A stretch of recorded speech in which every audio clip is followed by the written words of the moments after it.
अस्सलाम वालेकुम नाजरीन, रोज एट 7 के साथ हाजिर है साइमा सुखेर। आई उम्मीद इस यकीन के साथ कि आप तमाम लोग बाहिफाजत होंगे। नाजरीन, आज हम बात कर रहे हैं उस अहम सफारती पेशरफ्त की जिसने ना सिर्फ मशरिक़ वस्ता बल्कि पूरी दुनिया की तवज्जो अपनी जानिब मबजूल कर ली है। स्विट्ज़रलैंड के शहर बर्गनस्टॉक में अमेरिका और ईरान के दरमियान होने वाले टेक्निकल मुज़ाकरात एक ऐसे वक्त में मुनाकिद हुए जब खिता कई माह से कशीदगी, जंगी ख़तरात और माशी बेयकीनी का शिकार रहा। इन मुज़ाकरात की सबसे अहम बात यह है कि इस पूरे अमल में पाकिस्तान ने एक मौसर सालिस और अमन के दाई के तौर पर कलीदी किरदार अदा किया। पाकिस्तान और कतर की मुश्तरका सालसी में होने वाले इन मुज़ाकरात में दोनों ममालिक के आला हुकाम शरीक हुए, जबकि पाकिस्तान की नुमाइंदगी वज़ीर आज़म शहबाज शरीफ और फील्ड मार्शल आसिम मुनीर ने की। मुज़ाकरात का मकसद उस MOU और जो मुफावती याददाश्त है उसको आगे बढ़ाना था, जिससे खित्ते में कशीदगी कम हो सकती है और एक मुस्तकिल अमन के मुआहदे की बुनियाद भी रखी जा सकती है। नाज़रीन, इतलात के मुताबिक मुज़ाकरात में ईरान के जौहरी प्रोग्राम, इक़्तिसादी पाबंदियों, मुंजमद असासों, लबनान की सूरत हाल और आबनाए हरमज़ में बहरी सलामती जैसे अहम मामलात ज़ेर बहस आए। अब दोनों अतराफ़ में फ़रीक़ैन ने 60 रोज़ा रोड मैप पर इत्तफ़ाक़ किया है और टेक्निकल सतह के मुज़ाकरात जारी रखने का फ़ैसला किया है ताकि एक जामे और देर पा मुआहदे तक पहुँचा जा सके। इन मुज़ाकरात का एक अहम नतीजा आबनाए हरमज़ में राब्ता निज़ाम के क़याम पर इत्तफ़ाक़ और लबनान में कशीदगी कम करने के लिए जो एक मुश्तरका सेल का क़याम है उसका भी क़याम जो है वो ज़ेर बहस है, जिससे ख़ित्ते में अमन की जानिब एक मुस्बत जो है जो कदम होगा, एक मुस्बत सिमत जो है डायरेक्शन बढ़ेगी। सवाल ये है कि ये मुज़ाकरात वाकई मशरिक़ वस्ता में पायदार अमन की बुनियाद बन सकेंगे? क्या अमरीका और ईरान दहाइयों पर मुहीत बदएतमादी को ख़त्म करने में कामयाब होंगे? और सबसे बढ़कर कि क्या पाकिस्तान का ये सिफारती किरदार आलमी सतह पर उस अहमियत और वक़ार में इजाफ़ा करेगा? यही वो सवालात हैं जिन पर आज हम अपने मुअज़्ज़ज़ मेहमानों के साथ तफसीली गुफ्तगू करेंगे। अभी हमें ज्वाइन किया अंजा साकिब ने और मियाँ सनाउल्लाह साहब ने। बहुत बहुत शुक्रिया दोनों मेहमानों का। अंजा, सबसे पहले ये बताइए कि हर तरफ बहुत ज़्यादा पज़ीराई मिल रही है अमरीका मुज़ाकरात में, जो पाकिस्तान जो है वो एक सालसी का किरदार अदा कर रहा है। आलमी सफारतकारी में इस सारे मामले को, पाकिस्तान के इस रोल को किस सतह पे और किस तरीके से देखा जा रहा है? देखिए, सबसे पहली बात तो ये साइमा कि पाकिस्तान जो है ना, एक थर्ड पार्टी मीडिएटर का रोल नहीं, अब एक active hands on rescue role निभा रहा है। हमें ये भी देखा कि इंटीरियर मिनिस्टर ने earlier he said when he was sitting with the Iranian delegation to keep them at the table, जो प्राइम मिनिस्टर हमारे हैं उन्होंने नकवी साहब को भी तेहरान भेजा, स्पेसिफिकली इरानियन अथॉरिटीज़ को एक डेलीगेशन भेजने के लिए। फिर प्राइम मिनिस्टर शहबाज शरीफ और army chief field marshal general Asim Munir भी स्विट्ज़रलैंड गए। सो डेफिनेटली हमारे लिए जितनी बड़ी ये हिस्टोरिकल क्रेडिबिलिटी फॉर्म हुई है इस्लामाबाद पीस टॉक्स की वजह से, एज ऑफ येस्टरडे पाकिस्तान जो है ना जी, अभी एक सिर्फ डिप्लोमेटिक मीडिएटर का रोल नहीं निभा रहा, वो एक एक्टिव फायर फाइटिंग प्रोसेस के अंदर इन्वॉल्व है, जो कि अगेन प्राइम मिनिस्टर का हमारे पर्सनली स्विट्ज़रलैंड विजिट करना, जिस तरह मैं मेंशन किया वज़ीर दाखिला को ईरान भेजना, back to back army chief की जो field marshal general Asim Munir साहब हैं उनकी वहाँ the fact that he was there, ये एक हैंड्स ऑन मीडिएशन का प्रोसेस है। पाकिस्तान ने पूरी डिप्लोमेसी की प्लेबुक को रीइन्वेंट कर दिया है कि अब ग्लोबल साउथ के अंदर क्या, मशरिक़ वस्ता में, पूरे वर्ल्ड में अब ये हैवी रिलायंस जो थी ना कि कॉन्फ्लिक्ट रेजोल्यूशन की सिर्फ इंटरनेशनल इंस्टीट्यूशंस पे, वो नहीं रही, वो मिडिल पावर्स के पास आ चुकी है, जिस तरह के पाकिस्तान हुआ, कतर हुआ, टर्की, इजिप्ट ख़ास और इस सारी सिलसिले का सरबराह जो है पाकिस्तान फिलहाल बना हुआ है। डेफिनेटली अगर देखिए, मैं एक बात कहूँ कि पाकिस्तान के ऊपर अब ज़्यादा रिस्पॉन्सिबिलिटी आई है। हमारा काम अभी शुरू हुआ है एक तरह से। जिनीवा के अंदर जुम्मे वाले दिन साइनिंग नहीं हुई, सेरेमनी नहीं हुई, इलेक्ट्रॉनिकली साइनिंग हुई है इलेक्ट्रॉनिकली डील। साइन हो गए, बिल्कुल। और रियल स्टोरी जो है ना जी, तब से बड़ा ही मजेदार में है ये कश्ती, क्योंकि आपने देखा कि फ्रैजाइल पॉज ही है ऑफ सॉर्ट्स। अभी तक ये मतलब एमओयू साइन करने के 48 घंटे के अंदर अंदर स्ट्रेट वापस क्लोज कर दिया गया था सेंट्रल आईआरजीसी एग्जैक्टली। की तरफ से। फिर एक US VP level delegation almost वो शो अप नहीं किया उन्होंने फॉलो अप टॉक्स पे। ये एक तरह की स्क्रिप्ट ही नहीं है। कल हमने देखा कि अगेन ईरान की तरफ से मसूद पेज़ेश्कियन साहब भी अब्बास अरागची उन्होंने पिक्चर भी नहीं ली, बिल्कुल को कुछ भी नहीं दी, और दीगर सही। के वो एक हार्श सही स्टांस आया आंजा, है। बिल्कुल मैं आपकी तरफ वापस आती हूँ। सनाउल्लाह साहब हमारे साथ मौजूद हैं। और सनाउल्लाह साहब, जो मिस्टर ट्रम्प है ना, पहले भी जब पीस टॉक्स चल रही थी तो उनकी जो ट्वीट्स है, कभी वो स्टॉक मार्केट को फ्लक्चुएट कर रही थी, कभी वो पीस प्रोसेस को डिरेल करने की कोशिश की थी। कल भी जो उनके बयानात थे, आई मीन लाइक वो इस तरह के बयानात होते हैं कि अब लोगों को कहा जाता है कि वो कुछ भी बोल जाते हैं। क्या सफारती चैलेंजेस हो सकते हैं इस मफाहमती यादाश्त के 14 नकात पर अमल दरामद के लिए? जिस तरह के पहले कहा गया, पाकिस्तान ने तो पूरी कोशिश की है, और ये सालसी का किरदार है ना, हमेशा मिडिल पावर्स के पास रहा है, छोटी कुव्वतों के पास रहा है। आप हिस्ट्री में जाएं, इसमें ऐसी कोई बात नहीं आई। वो जहां दोनों फरीक जो होते हैं उनका जहाँ ट्रस्ट होता है, कॉन्फिडेंस होता है, वो इंस्टीट्यूशन भी हो सकते हैं, वो कंट्रीज भी हो सकते हैं, इसी तरह चलता है। उनसे उनको ताकत तो मिलती है, एक्सेस मिलती है, क्लोज डोर में डिस्कशंस में हिस्सा भी वो अपना डालते हैं। और इस अमल में हमने देखा है कि हमने जो बेसिकली, मैं एक दो इस तरह के द्वार में एज ए मेंबर के तौर पे बैठा हुआ हूँ, मुझे पता है कि कहीं हर जगह ये होता रहा है, क्योंकि आजकल सोशल मीडिया का ज़माना है, तो बहुत विजिबिलिटी सामने आ गई है, जिसकी बिना पे हम अपने आप को एक थर्ड फोर्स के तौर पे प्रोजेक्ट कर रहे हैं। लेकिन स्टिल मैं ये एग्री करूँगा, जो कहा गया है कि मोर और लेस हम वो मीडिएटर नहीं है जो पेरीफेरी पे बैठ जाते हैं, और ना हमारा इसमें खासा बड़ा हिस्सा है, क्योंकि हमारे अपने इंडिपेंडेंट भी इंटरेस्ट हैं कि ये खिता अमन का गहवारा बने। ये हमारे ना सॉवरेनिटी के भी प्रॉब्लम्स हैं, हमारे इकोनॉमी के भी प्रॉब्लम्स हैं।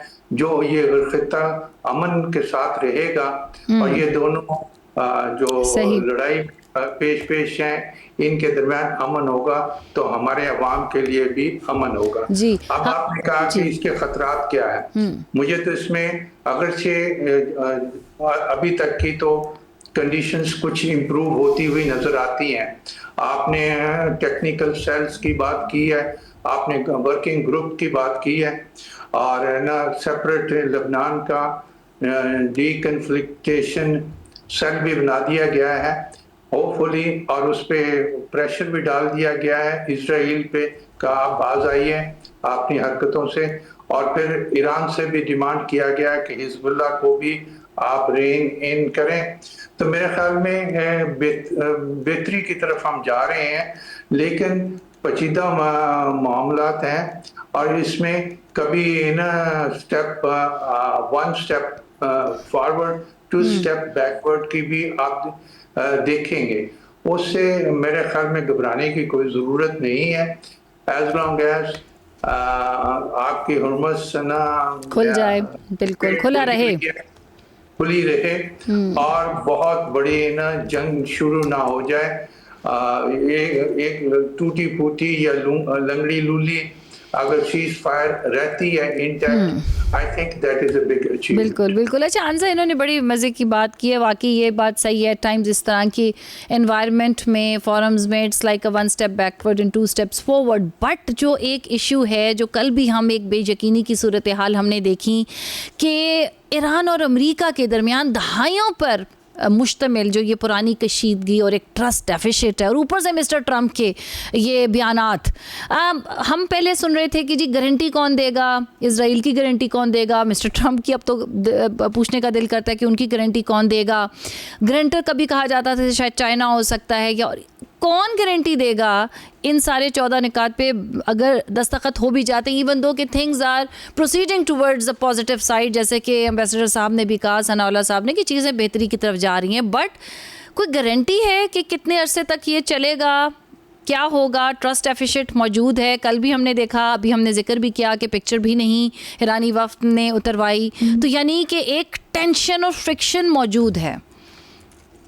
Absolutely, I agree 100%। देखें, जब टॉक्स रिज्यूम हुए कल 21 जून को, इमीडिएटली टेंशंस क्रिएट हो गई, क्योंकि एक तो ये कि जब प्रेसिडेंट ट्रंप ने, जिस तरह आपने बिल्कुल सही मेंशन किया, टैक्स के बारे में बात की और स्ट्रेट ऑफ हॉर्मुज़ के बारे में बात की, ये तक कि you won't even make it back to your country, and you know इस तरह की जो जबान है ना। देखिए, ट्रम्प का मैंने आपको पहले भी कभी शायद बताया था, इसको अगर डाइसेक्ट करूं तो ये टिपिकल मैडमैन थियरी, इसको हम अपनी आईआर की या सिक्योरिटी एंड डिफेंस की जबान में कहते हैं, जो आज से पहले हिटलर भी और प्रेसिडेंट निक्सन भी और कई इस तरह के लीडर्स जो कि अपनी स्ट्रेटेजिक बार्गेनिंग पोजीशन मजबूत करना चाहते थे, वो यूज करते हैं। लेकिन अब हुआ ये, क्योंकि प्रेसिडेंट ट्रम्प ने इतना फ्रीक्वेंटली इस चीज को यूज करने शुरू कर दिया और ईरान ने एक अपनी रिजॉल्व को इतना मजबूत रखा है इस चीज को रेजिस्ट करके, कि वो भी अब ईंट का जवाब पत्थर से दे सकते हैं। ठीक है, तो यहाँ के जो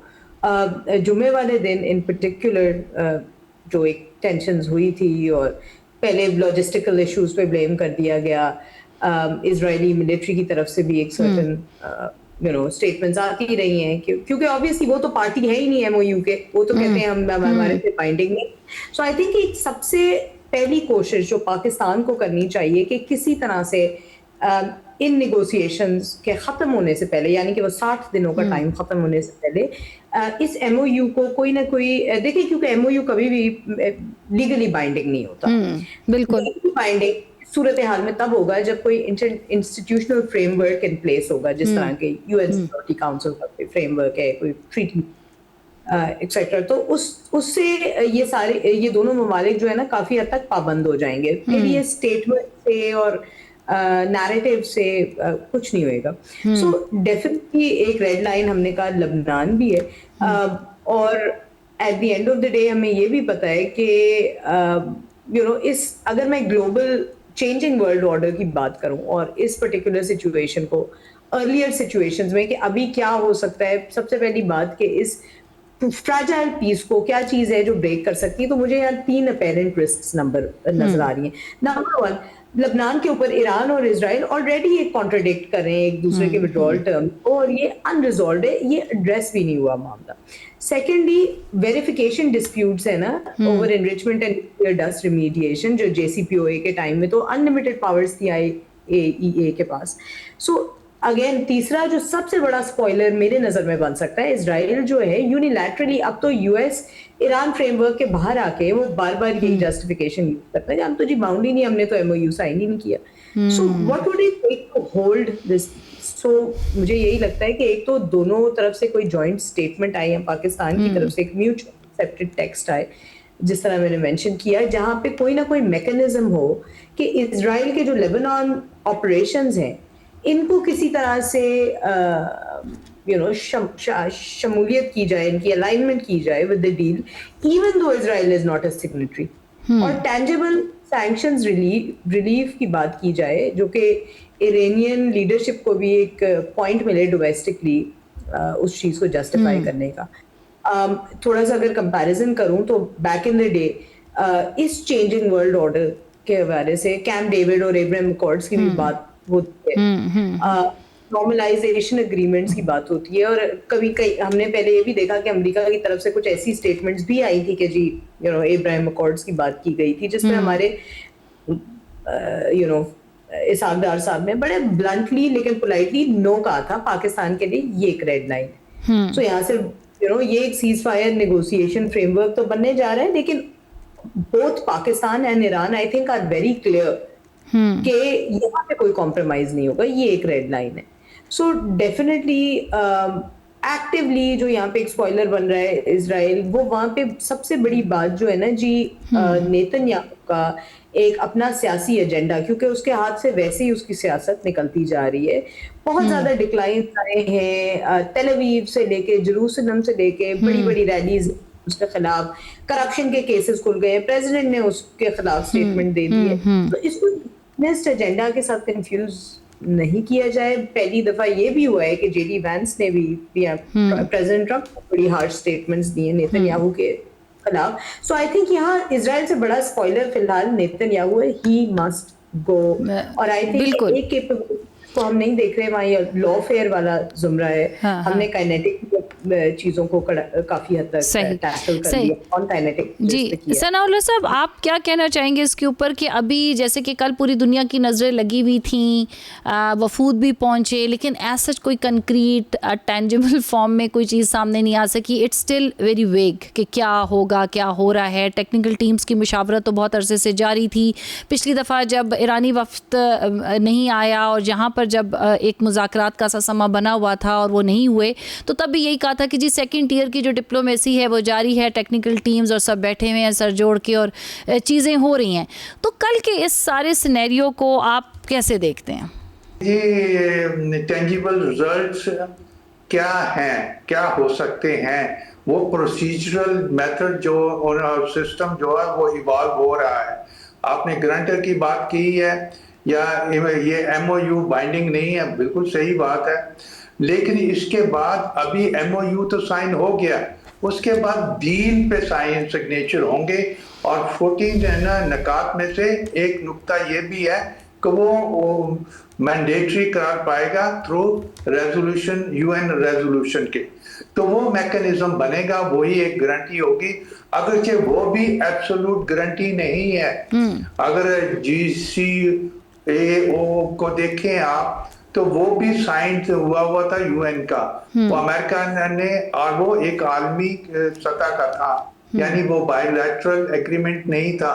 ट्रंप साहब ने अपनी फर्स्ट एडमिनिस्ट्रेशन में उसको खत्म कर दिया, फिर सैंक्शन लगा दिए, उसके बाद आने वाली एडमिनिस्ट्रेशन ने और उसको सख्त कर दिया। तो जब तक आपके पास ताकत है, आप ना अभी मल्टीपोलर वर्ल्ड की तरफ जा रहे हैं या ट्राइपोलर वर्ल्ड की तरफ जा रहे हैं, ये प्रोसीजर चल रहा है इन पैरेलल। लेकिन इस वक्त भी ये एक यूनिपोलर वर्ल्ड है, और जिसमें एक ही सुपर पावर है जो अभी तक उसकी लिमिट एक्सपोज हो चुकी है, बहुत वीकेंड है, वो अपनी रेट दूसरे कंट्रीज पे मुसल्लत नहीं कर सकता। लेकिन चेस के बोर्ड पे उसके पास अभी भी बहुत क्या कहते हैं इन्फ्लुएंस है, कमांड नहीं है, कमांड उसकी एम्प्टी होती जा रही है। और फिर एक डेस्परेट जो लीडर होता है वो बहुत कुछ करना चाहता है, अपनी लेगेसी छोड़ना चाहता है। अब वो इस सारी जो अभी तक इवेंट हुए हैं उसमें उसको ले दे हो रही है, उसके अपने मुल्क में, उसके अलाइंस में, वेस्टर्न में, वो तो बस किस्म का डील मेकर हुआ। उसने कोई लफ्ज यूज कर रहे हैं सरेंडर का, कुछ लोग कर रहे हैं कि मोस्ट वीकेंड वो प्राइम प्रेसिडेंट है इस वक्त, उसकी पार्टी उसके खिलाफ हो रही है। अब वो कितना गिव इन करता है और कितने लेवल पे सरेंडर करता है, वो तो आगे है ना एक्सपर्ट्स पे भी अवेलेबल है, डिपेंड करता है। अब इसमें उसी की रिट नहीं चलेगी, अब एस्टेब्लिशमेंट या US एडमिनिस्ट्रेशन एक्टिवली इन्वॉल्व हो गई है, उनके डिप्लोमेट्स हो गए हैं जो कि उसकी तरह मैवरिक नहीं है। वो अपने हालात के मुताबिक इसको सॉर्ट आउट करेंगे अगर उनको स्पेस मिली तो मेरे ख्याल में सेंसिबल किस्म का कोई ना कोई फैसले सामने आएंगे जिसको वर्ड इंडोर्स करने की पोजीशन में होगी। बाकी रहा पाकिस्तान, इसकी क्या जमानत दे सकता है, पाकिस्तान इसको आउटकम को कैसे इन्फ्लुएंस कर सकता है, ये मेरा ख्याल है पाकिस्तान से एक्सपेक्ट करना would be too much. Pakistan अपनी जगह पे इम्पोर्टेंट है, अपनी ज्योग्राफी की वजह से इम्पोर्टेंट है, अपने लिंक विद ना गल्फ स्टेट्स, मुस्लिम स्टेट्स और ना ईरान की इस स्टेज पे जो तलाक़ात हैं उसकी वजह से एक वाहिद मुल्क था जो एक अच्छा सालसी के तौर पे सामने आ सकता था। आपने देखा इससे पहले टर्की था, ओमान था और कतर, और ये सारे के सारे अभी भी इन्वॉल्व हैं। पाकिस्तान सभी से राब्ता रखे हुए है, यही इसकी स्ट्रेंथ है। इससे ज्यादा पाकिस्तान से एक्सपेक्ट करना, इसके डिप्लोमेट से एक्सपेक्ट करना वुड बी टू मच, क्योंकि आप सोचिए पाकिस्तान ने अब्राहम पे अपनी पोजीशन चेंज करने से इनकार कर दिया। अमेरिका का अब इस पे लॉबी नहीं कर सकता, पाकिस्तान पे लेवरेज नहीं कर सकता। एटलीस्ट ये हमारी टेंजिबल अचीवमेंट है। सही। और आंजा, ये जो स्विट्ज़रलैंड के फोरम का इंतखाब किया गया है, आपको लगता है इस मुज़ाकराती अमल की साख पर ये चीज़ भी कोई इफ़ेक्ट डालती है कि वाई स्विट्ज़रलैंड के पहले भी बहुत ज़्यादा चीज़ें चेंज हुई हैं? Is it a particular reason?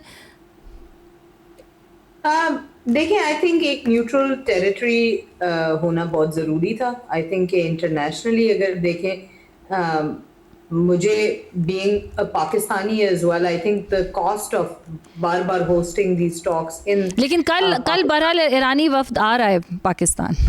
जी बिल्कुल, वो विजिट कर रहे हैं डेफिनेटली। और देखिए, इससे अगर मैं ओवरऑल थोड़े से इस रीजन की भी बात करूं, द डील इटसेल्फ हम ये जानते हैं कि आया वो स्विट्जरलैंड में साइन होती, वो कतार में होती, वो इस्लामाबाद में होती है। At the end of the day it is called the Islamabad peace deal. So definitely वो तो हमने अपना जो झंडा गाड़ना था वो गाड़ दिया। अच्छा, जो सेकंड चीज जो जी बहुत जरूरी है ना, इसके थोड़े से रीजनल एंड ग्लोबल इम्प्लीकेशंस देखते हैं। JCPOA वाले टाइम से अगर कंपेयर करूं, वहाँ फ्रांस, UK, जर्मनी जैसी दूसरे वेस्टर्न पावर्स को खासा इंपॉर्टेंस मिली हुई थी। यहाँ पे अब बिल्कुल भी नहीं है। Switzerland is a neutral territory which is just being used as a venue.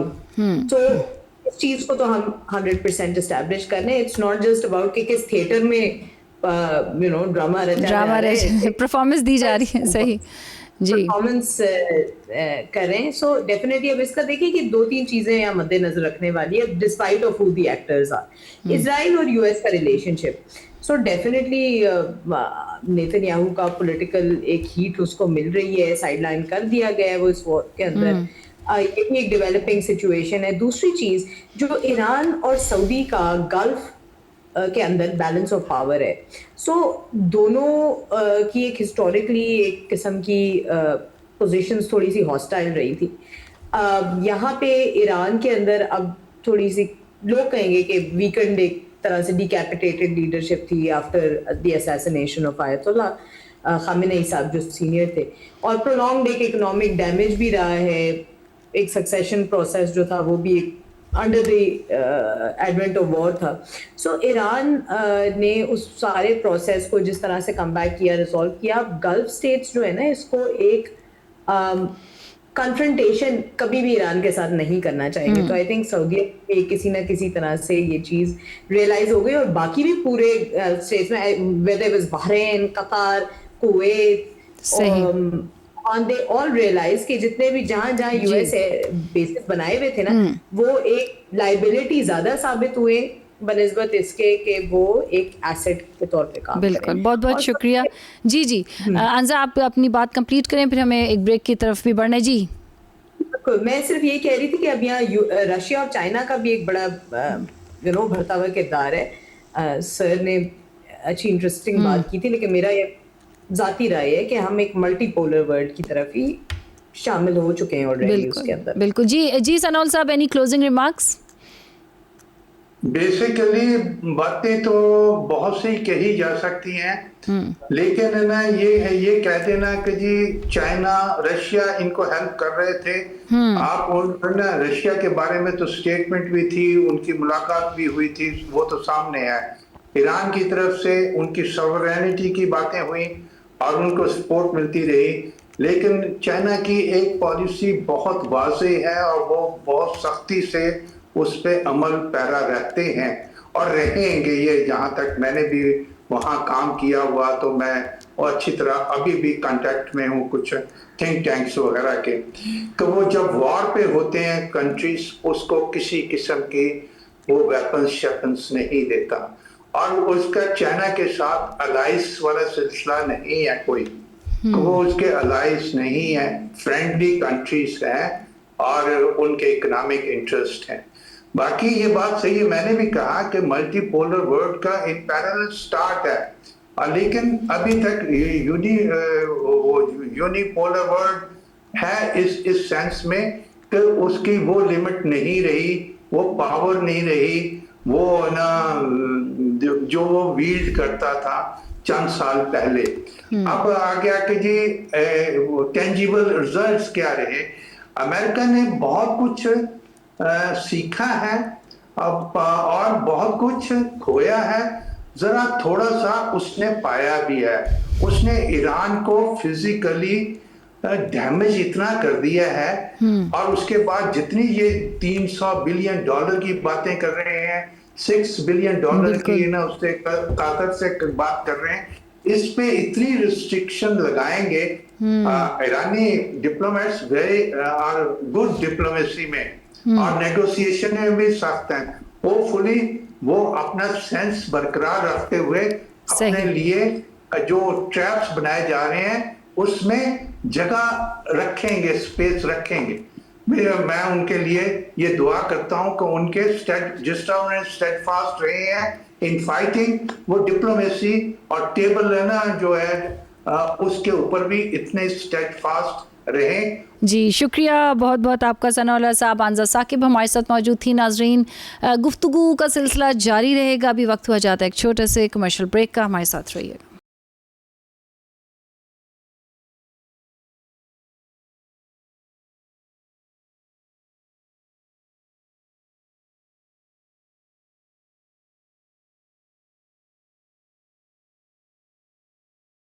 Welcome back नाजरीन, हमारे साथ मौजूद हैं फैसल रहमान साहब, सरमद ज़ियाद साहब। बहुत बहुत शुक्रिया दोनों मेहमानों का जो है हमें ज्वाइन किया, वक्त निकाला। फैसल, सबसे पहले तो मैं चाहूँगी आप एक ज़रा ओवरऑल एक बर्ड आई व्यू से बताएं कल क्या हुआ। I mean, जो ईरानी वफ़द था उसमें और अमेरिकन जो वफ़द था उसमें एक फ्रिक्शन नज़र आई, दूरी नज़र आई, ग्रुप फ़ोटो भी नहीं हुई। फिर ज़ाहिर है जो सिग्नेचर्स थे वो नहीं हो पाए, इलेक्ट्रॉनिकली 2 हो गए। बट ये जो पूरा कल का दिन था, इसको कैसे सम अप करेंगे आप? अभी तकरीबन 4-4:15 बजे पाकिस्तानी टाइम के करीब जिन बैंस जो कि अफ्रीकन नाइब सदर हैं, उन्होंने स्विट्जरलैंड से प्रेस ब्रीफिंग एक दी और क्वेश्चन आंसर सेशन में मुख्तलिफ सवाल पूछे गए। ये जो सवाल आपने मुझसे किया, यही सवाल उनसे भी किया गया, तो उन्होंने कहा कि कोई ऐसी बात नहीं थी।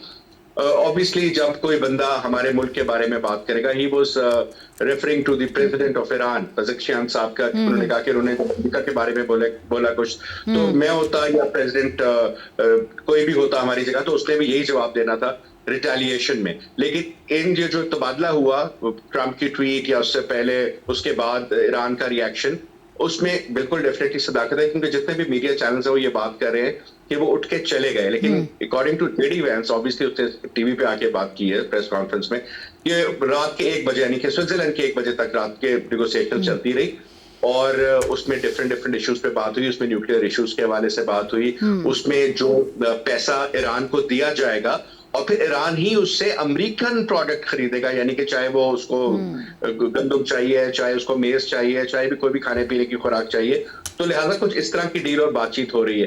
तो ये कहना कि इससे बिल्कुल डीरेल हो गया, कोई ऐसी बात नहीं। आपने देखा कि पिछले बहुत से अरसे में थ्रू आउट बातचीत चल रही थी और इस किस्म के एक्सचेंज ऑफ हार्श वर्ड्स होते थे। एक तो बुनियादी तौर पे ये चीज क्लियर होगी कि हाँ, रात को डेफिनेटली कुछ ना कुछ हुआ होगा, बदमज़गी हुई होगी। जॉइंट प्रेस कॉन्फ्रेंस, मतलब जॉइंट एक वो उस किस्म का नहीं था, सिवाय इसके कि जो मीडिएटर्स थे जॉइंट, उनकी हुई थी एक जॉइंट प्रेस कॉन्फ्रेंस में कतर की तरफ से और पाकिस्तान की तरफ से नुमाइंदगी की गई थी। लेकिन दूसरी इंपॉर्टेंट बात जो मैं यहाँ पर बात करना चाहूंगा वो ये कि process will be slow, process will be in the right direction.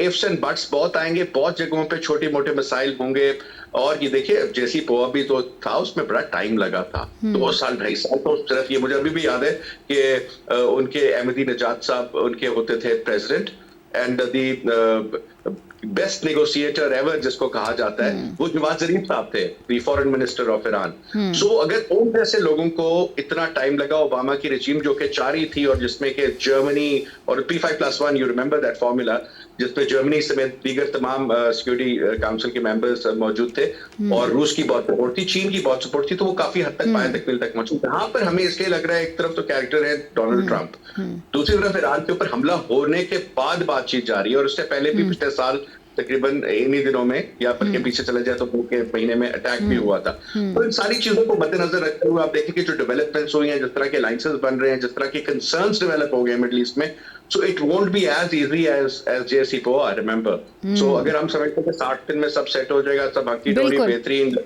happily forever after, so that is not going to take time, but at least for the time being ये क्रूज शिप का, बेशक इसके रास्ते में iceberg आ रहे हैं, missile आ रहे हैं, सारा कुछ आ रहा है, but it is going to go inshallah in a straight direction. in a straight, ये बड़ी इंपॉर्टेंट बात है सरविंद। मैं आपसे यही बात पूछना चाह रही थी, अभी जिक्र किया फैसल ने कि अगर आप सफारती तनाजुर में देखो तो जो 60 डेज़ की डेडलाइन है, इसको क्या आपको लगता है ये एक हकीकत पसंदाना हदफ है या फिर एक सफारती दबाव है? 60 डेज़ के बाद क्या होगा? क्योंकि जो लास्ट मुज़ाकरा जहाँ नहीं हो पाए थे, जब बिल्कुल हम यहाँ पे पाकिस्तान में होने थे, तो तब भी कह रहे थे कि बैक एट पे सेकंड ईयर डिप्लोमेसी जारी है और काम हो रहा है, तो इन 60 डेज़ में ऐसा क्या होने वाला है? बिस्मिल्लाहिर्रहमानिर्रहीम, thank you for inviting me to your program. अच्छा, सबसे पहले तो वी हैव टू अंडरस्टैंड कि ये एक डिप्लोमेटिक एफर्ट है coupled with military effort as well, जिसमें पाकिस्तान के prime minister along with the field marshal as well as जो अमेरिकन सिस्टम है और जो ईरानीज हैं, they are all working together ऐसे एक वक्त में जो कि पोस्ट वॉर है, जहां पर दोनों ममालिक के बीच में जो एक सख्ती है एक दूसरे को लेके, एक दुश्मनी है, वो पीक पर पहुंच चुकी है और हमने उसके असरात पूरी दुनिया पर देख लिए हैं। पहला इसका स्टेप जो इम्पोर्टेंट था वो था to return back to normalcy. जैसे हमने उसके असरात पाकिस्तान में देखे कि आपका पेट्रोल एक तकरीबन 70-80-90 रुपए तक नीचे जा चुका है कैस्केडिंगली, ठीक है।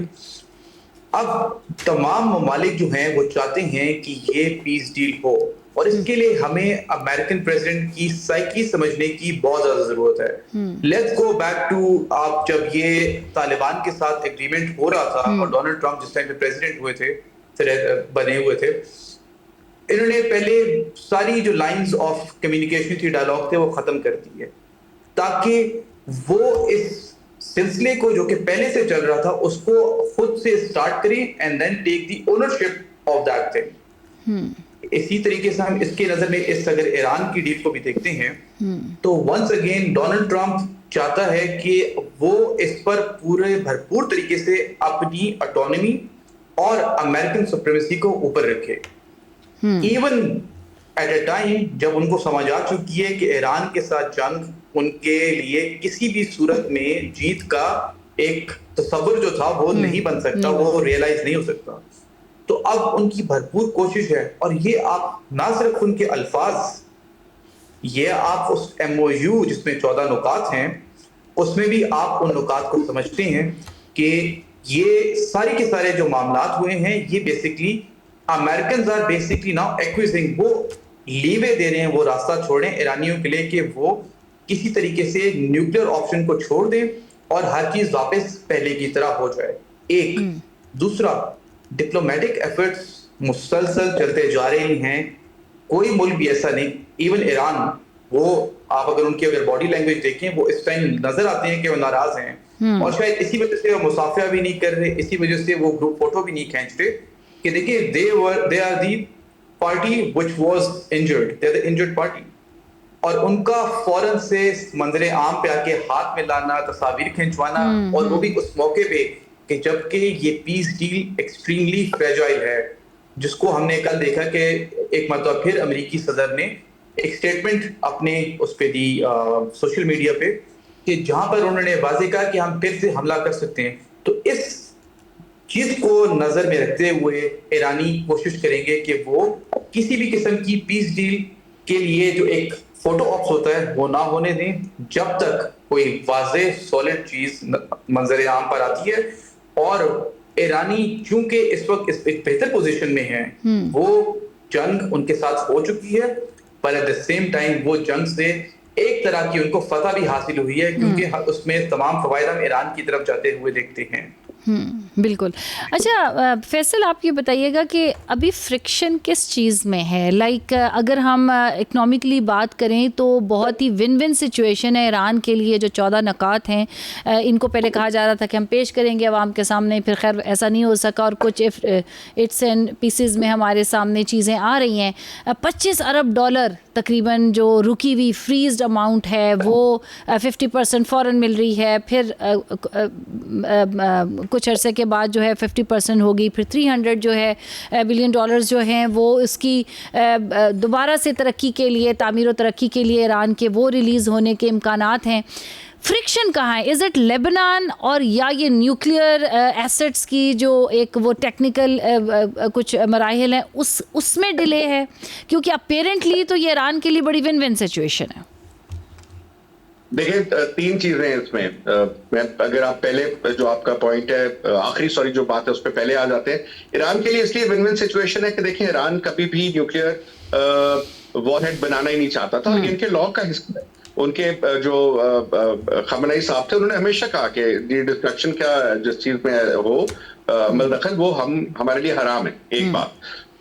अब उस पर नेगोशिएशन हो रही है तो ईरान को फर्क ही नहीं पड़ता। They never wanted it beginning, तो उसको इशू बना दिया। दूसरा स्ट्रेट ऑफ हॉर्मुज तो हमेशा से खुला था, उसको भी अमेरिका को ब्लॉकेट करके और बाद में वॉर के बाद वो इशू बना दिया।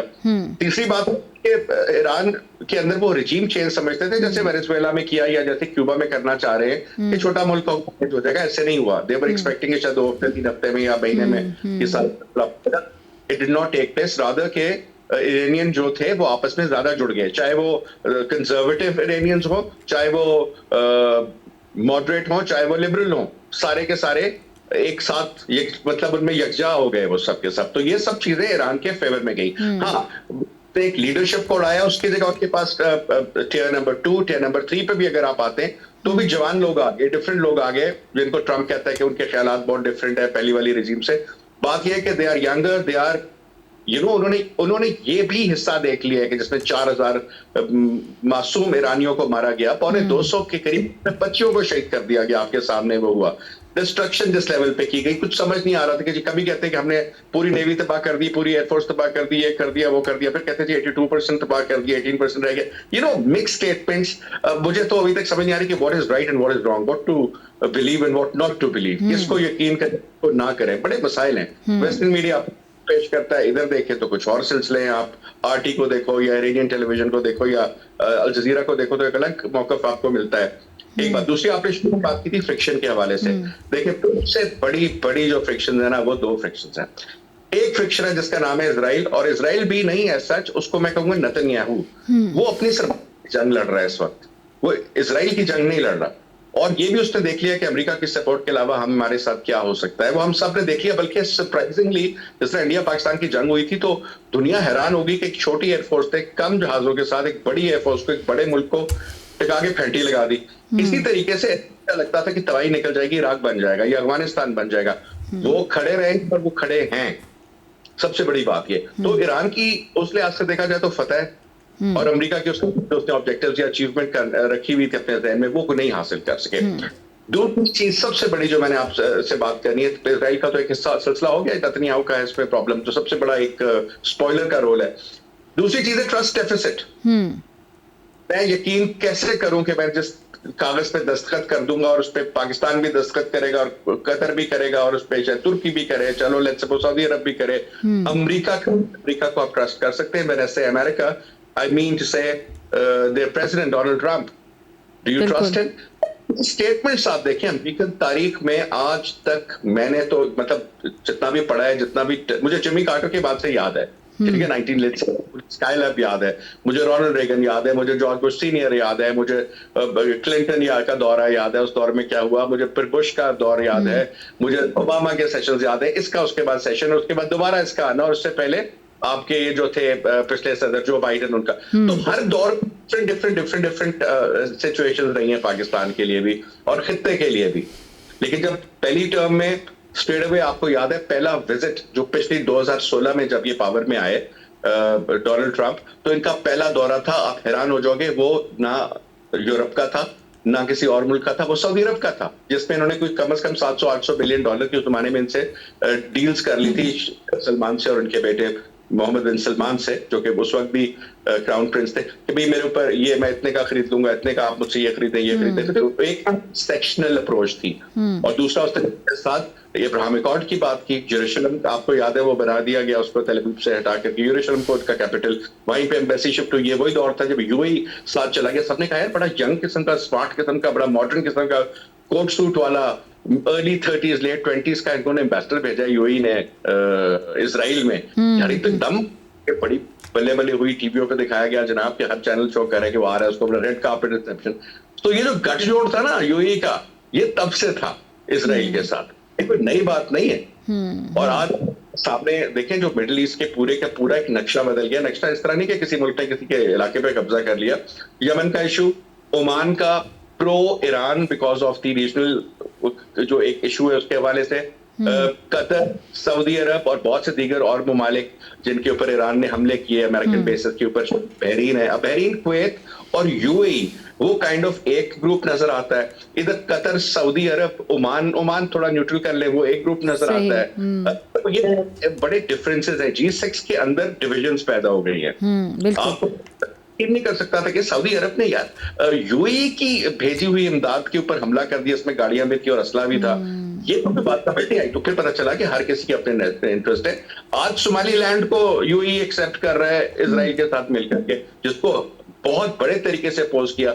और मेरे ख्याल में तो जब आप बात करते हैं ना गल्फ ऑफ एडन की, जो दूसरी तरफ साइड पे आप आ जाओ अगर, तो ये स्ट्रेट ऑफ हॉर्मुज से भी ज्यादा एक खतरनाक चौक पॉइंट बन सकता है, जहां पे घुसी होती है उस तरीके से। चले गवर्नमेंट नहीं है उनकी, लेकिन वो रेबल्स तो हैं, असला तो है, चीजें ये उस तरफ से भी बहुत ज्यादा है। क्योंकि ये देखें, ये इतना पुराना एक मसला है, इतनी जल्दी कैसे हल हो सकता है? एक लोहे की खिड़की को भी आता है ना, तो it takes a lot of time.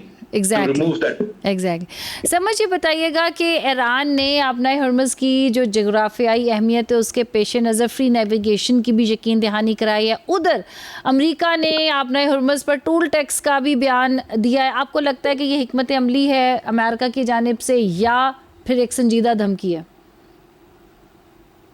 इस सारे मामले को मद्देनजर रखा जाए तो अमेरिका बहुत सी ऐसी स्टेटमेंट्स, मैंने से अमेरिका मीन के डोनाल्ड ट्रंप बहुत सारी ऐसी स्टेटमेंट देते हैं जो कि ज्यादातर इस मकसद के लिए होती है कि एक टेरर या एक डर फैलाया जाए लोगों में, और एक ऐसे एक स्टोरी बनाई जाए, कहानी बनाई जाए कि जिसपे लोग उसको सुने और कहें कि America still has an upper hand. जबकि हम उसके बरक्स देखते हैं कि ऐसा बिल्कुल भी नहीं है। अगर अमेरिका वहां पे पहले तो इस पे हमने ये सोचना है कि किस बुनियाद पे वो वहां पे टोल कलेक्ट करेगा। क्या वो अमेरिका के जेरे असर वो इलाका है? और अगर अमेरिका के जेरे असर इलाका था और है तो फिर इस पीस डील को करने की जरूरत क्या पेश आई है? अगर वो एक विनिंग पोजीशन में है and it is an all powerful military जो कि वहां पे बैठ के एक फॉरेन कंट्री की, देखिए खुद मुख्तारी हर मुल्क की है, वहां पे ओमान है, वहां पे ईरान है, वहां पे यूएई है, वहां बहुत सारे ऐसे ममालिक हैं जो कि जिनके वो सॉवरन वाटर्स हैं अगर हम इंटरनेशनल लॉ के अंडर उसको देखते हैं, जो कि बहुत ज्यादा इंपॉर्टेंट है और जिसकी धज्जियां अमेरिका ऑलरेडी उड़ा चुका है।